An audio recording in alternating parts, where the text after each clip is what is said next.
next guest is known for playing the mom in the Sonic the Hedgehog franchise, but Tika Sumpter is impressing her daughter with a new title, children's book author, and her first book, I Got It From My Mama, is out. Let's welcome Tika to the studio, everybody.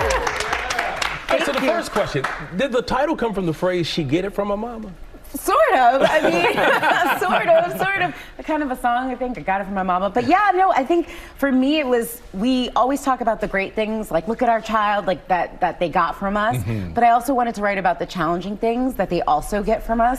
Yeah. Because I read it at actually Lofty Pigeon at a local bookstore in Brooklyn yesterday. And the parents, when I got to a point where the gentle parenting stopped, where the mom yelled at the kid. They were like, "Oh, you know what I mean? This is a real book. This is a real right. And by the end, she's like, "Where did you get that behavior from?" And because she goes to school and mirrors the same behavior her mom's like, "Please leave the kitchen," and she does the same thing at school, and she's mean to a kid, and her mom's like, "Where'd you get that from?" She's like, "I got it from you, Mama." Oh, tough pill to swallow there. They're always watching. Always.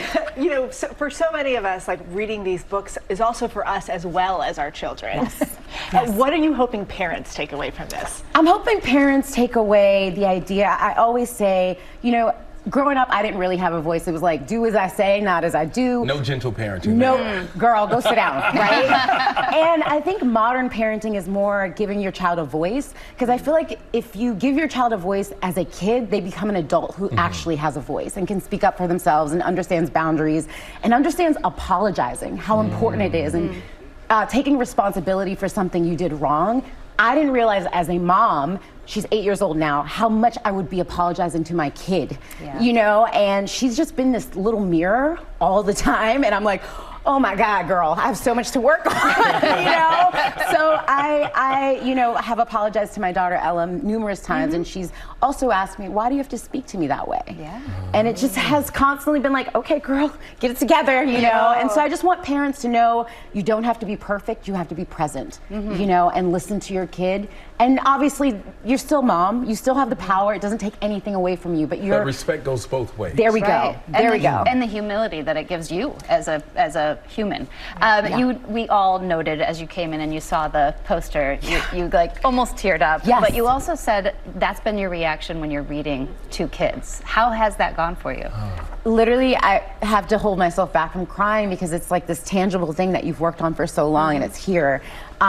Speaking to the kids in the Bronx yesterday at Storyland, speaking to the kids and the parents yesterday at Lofty Pigeon in Brooklyn, reading to them, it's just been, the reaction has been so good, because people are literally saying, oh, this is a real book. Right. And we were talking a little earlier about, you know that there's always some of our favorites and some of our not so favorites. And also, that thing where... That's a good way to say it, Ginger. Yeah. Well, also that thing where you're like, girl, don't pick up that book again. You know, and I always wanted parents to, like, you know, they say co-viewership. Well, I think this is co-readership, where you enjoy it as a parent as much as your kid enjoys it. You're enjoying the illustrations, but you're also enjoying the messaging, and it might spark conversation that you didn't have before. Yeah. Oh, hugely important. Now, Tika, you've spoken already about your daughter, Ella. She's a main character in your life. She's also the inspiration for and main character in this book, in this world you've created. But I understand it sort of started from a podcast. How did this all come about? So I call it AOCC. It's called Adventures of Curiosity Cove. And yeah, it's when my daughter was like 3, she would always be like, tell us stories, like literally off the top of our heads. And then we were like, okay, girl, 2 stories is more than enough. It's exhausting. You're like, I got to think of another one. She's got a whole creative department in her parents. There we go. Like, there we go. There we go. And so we were like, you know, there's one point where we started turning on these kids' podcasts, trying to take away a little screen time, right? And having her listen through imagination. And we were like, wait a second, we're storytellers. Let's write it. I do voiceovers all the time, so you're hearing my voice on there. And it's a bunch of different stories and Adventures of Curiosity Cove for the imagination, for emotional intelligence. And Ella the Curious, which that's Ella, she has her own podcast within Adventures of Curiosity Cove. Love what does Ella that. think of all of this? Oh my gosh, she's like, she goes into the studio with us. We run stories by her. We're like, do you like this? She's like, yeah, that's good. You know? And real quick, before Telling you you, go, you are actually indeed. teamed up with Tyler Perry, which is cool, speaking of writing, to write your own rom-com. Oh my gosh. And it's the first time that he's directing something that he did not write. That he didn't write. You know, this idea came to my head, and I co-wrote it with my friend, Kimiandro Catino, and we wrote it, and I had it out for a while. Like, I didn't want, you know, you don't want to call a friend. You're like, I don't want to be like, hey, what do you think? Right. And because you're always a little nervous. And I sent it to him. He called me within a week. He's like, I love this. Hold on, let me make a few phone calls. And I was like, okay. I'm walking in Atlanta doing something. I'm coming out of a coffee shop.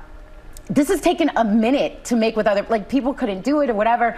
He calls me back within a week, not even a week.